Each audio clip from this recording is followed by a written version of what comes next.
Shaker cards have never been easier, especially with the shaker shaped dies from Simon Says Stamp.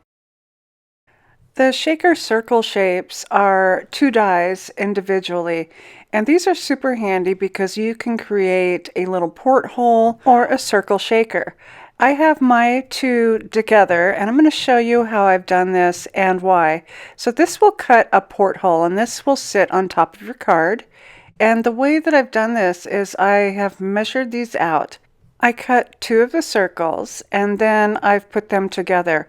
And what I've noticed is that from the outside edge of the large circle to the outside edge of the small circle, it measures 1 centimeter. So I went around my circle and I added little tick marks. I just rotated my circle around and then used my pencil to mark it. So then I was able to put the smaller circle on top, and then I just have a couple pieces of tape holding these together. I will keep this with my dies so that I always have a template to use, and I can actually lay my dies on top so that they'll match up and they will be even all the way around.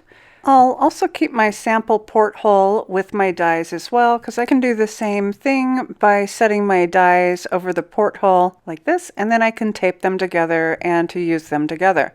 Having the template makes it easy, so if you want to use your dies separately, you can without having to measure every single time. So I'm going to start off with some of the Simon Says Stamp white glitter cardstock for the porthole on my card. Even though this paper is super glittery, it cuts really well with the Simon Says Stamp dies. And next I'll separate my dies out and I'll be cutting the smallest circle into my SEAFOAM cardstock, and I'll be placing this center from left to right, but on a little bit of an upper from top to bottom. And next I'm using the Simon Says Stamp Wispy Pine Needle Frame embossing folder. This has these beautiful, delicate pine needles coming from around the outside edges. To highlight the embossed pine needles, I'm just using the Simon Says Stamp white pigment ink, and I'm rubbing it over the top, and it's just catching that upper layer of those pine needles. And this looks really beautiful in the light. It almost has a really nice snowy effect. Next, I'm going to trim my panel down to a little less than 4 inches by a little less than 5 1/4. I have die cut the Frosty Tree Trio trees, and I've used the same cardstock as my outside panel, that's SEAFOAM. To darken these up a bit and give them a little bit more dimension, I'm using the Simon Says Stamp Pawsitively Saturated SEAFOAM ink. I've used the Simon Says Stamp clear embossing ink onto some black cardstock using the ZZ Design Tree Plate Greetings and Simon Says Stamp white embossing powder. And next I'm using the coordinating dies, and I'm just lining this up. I'll put a little bit of tape down to hold this in place, and I'll die cut my message. The next step for my shaker is a piece of acetate, and I cut this just a bit smaller than my panel. And I'll be securing this down in place with some Gina K adhesive.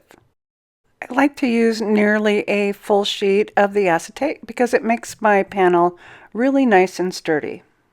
I'm ready to do some assembly, so next I'm using the Simon Says Stamp craft glue, and I'm going all around the back side of my porthole.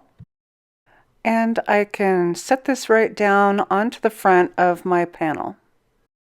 My shaker is sitting slightly to the top so that I can put my message just underneath. Next, I've cut the larger circle with some slate cardstock, and I'm trimming off the bottom of my little trees so they will not go quite to the edge, so I can put some foam tape in place. I'm going to glue these down using the Simon Says Stamp craft glue, and I'm just adding it to those little side pieces and that full stem, and then I can set it down in place.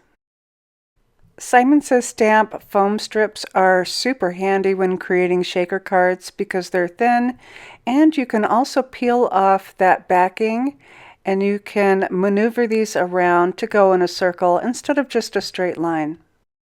With my adhesive all in place around my circle, I'm adding pinches of the Holtz Mica Flakes. They're really nice and shiny, and they look like snow. Now I can set my panel right on top of my trees with my mica flakes, and I can press this down to make sure I get a really good seal all the way around. This is such a clean and easy way to do a shaker. So I need to fill in the back areas, and I'm just going to use the Simon Says Stamp foam tape around all 4 edges of my panel. I love the combination of blue, white, black, and gray for the holidays. And so I'm using the Simon Says Stamp black and white twine, and I want to do this before I place it onto my A2 cardstock. So I've wrapped it around twice, and the next thing I want to do is to tie this in a bow off to the right side.